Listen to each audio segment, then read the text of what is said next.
If there is a loss of 20% by selling an article for 320, then what is its cost price। देखो यहाँ पे एक किसी वस्तु को 320 रुपये में बेच रहे हैं जिससे हमें 20% का हानि हो रही है। तो पूछ रहा है कि जो क्रैमुल है सीपी है वो क्या है। तो हमें सबसे पहले क्या पूछ रहा है हमारा कॉस्ट प्राइस। ऊपर से नीचे तक क्वेश्चन जो भी दे कोई दिक्कत नहीं है, क्वेश्चन ऊपर जो भी दे हमें सिर्फ जो क्वेश्चन पूछा गया है उस पर ध्यान देना है। ठीक है, पूछा क्या गया है कॉस्ट प्राइस। अगर कितना भी बड़ा क्वेश्चन रहे ऊपर से लेकर नीचे तक 2 पेज का 3 पेज का क्वेश्चन रहे लेकिन लास्ट में पूछे who is the prime minister of India, तो हम लोग क्या आंसर देंगे, नरेंद्र मोदी। ऊपर कुछ देखने जाएंगे नहीं देखने जाएंगे। तो यहीं पे हमें गोल रखना है इस कॉस्ट प्राइस को निकालने के लिए। तो कॉस्ट प्राइस कैसे निकलेगा यही तो हमें फाइंड करना है। तो फाइंड कैसे करना है, अब देखो यही सब बातें जो दी हुई है क्वेश्चन में उसी बातों से हमें ये कॉस्ट प्राइस को फाइंड करना है। तो फाइंड कैसे होगा, देखो यहाँ पे सबसे पहले दिया हुआ है क्या, पहले गिवन वैल्यू जो दिया हुआ वैल्यू है उसको लिखते हैं।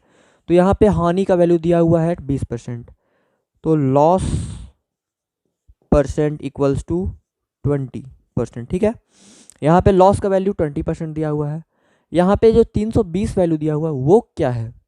अगर 320 रुपया में बेचने से, मतलब बेचने से सेलिंग प्राइस है ये। यहाँ पे क्वेश्चन में जब पकड़ा जाता है कि हाँ क्वेश्चन बोल क्या रहा है उसी से हम लोग लिखते हैं कि वो क्या बोल रहा है क्या दिया हुआ है। तो एसपी दिया हुआ है ये 300, बोला है बेचने से, तो बेचेंगे तो मतलब सेलिंग प्राइस है एसपी है। तो यहाँ पे बेचने से बोल रहा है तो 320 एसपी का वैल्यू हो गया। ठीक है, अब यहाँ पे एसपी का वैल्यू कितना होगा, परसेंटेज में हम बात करते हैं तो कितना होगा, परसेंटेज में बात करेंगे तो होगा 100% माइनस 20%। क्योंकि लॉस हुआ है 20% का तो एसपी का जो वैल्यू होगा वो 80% होगा। यहाँ पे 80% लिख दिया। उसके बाद यहाँ पे हमें निकालना क्या है सीपी। हम जानते हैं कि सीपी का वैल्यू हमेशा 100% होता है। ठीक है, 100% वैल्यू हमें निकालना है, सीपी का वैल्यू हमें 100% निकालना है। अब वो कैसे निकलेगा, यहाँ एसपी की मदद से निकल सकता है।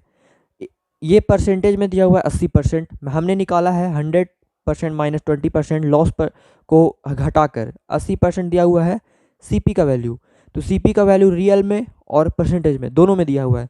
तो इसकी मदद से हम सीपी निकाल सकते हैं। हम देखो कैसे निकाल सकते हैं, यहाँ पे लिखेंगे 80% बराबर 320। ठीक है, यहाँ पे हम लोग सीपी का वैल्यू निकालना है यहाँ पे। ठीक है, तो सीपी का वैल्यू हमेशा 100% होता है, मैंने स्पेशल हिंट्स में लिखवाया है। उसके बाद ये कितना गुना है, इससे 4 गुना है। 80 से 320 4 गुना है, तो 100 से 4 गुना करेंगे तो हो जाएगा 400 आंसर।